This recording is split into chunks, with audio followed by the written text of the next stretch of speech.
મૂક ઢીંગલા, તારા રમવા માટેના નથી કાંઈ એ. મારા 100 પીસના છે.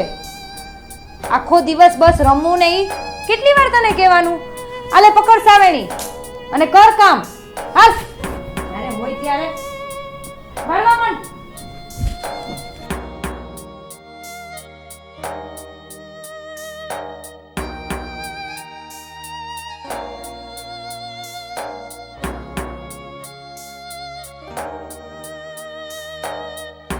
હાલ જલ્દી જલ્દી કર હવે.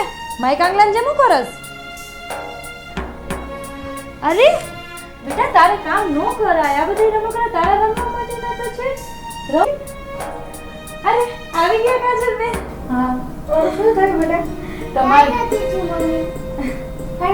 ના ના કાઈ નથી થયું એને. ક્યારની હું એને કહું છું કે તું ભણવા બેસ, રમ. તમારી છોકરી પણ બહુ કામથી છે હો. એમ ને? હા એ આજકાલ બહુ પાછી મામી કેવું જ કરે છે કા? સાચી વાત છે. કેટલું કામ કરે છે. રમ રમ તું આરામથી રમ હો.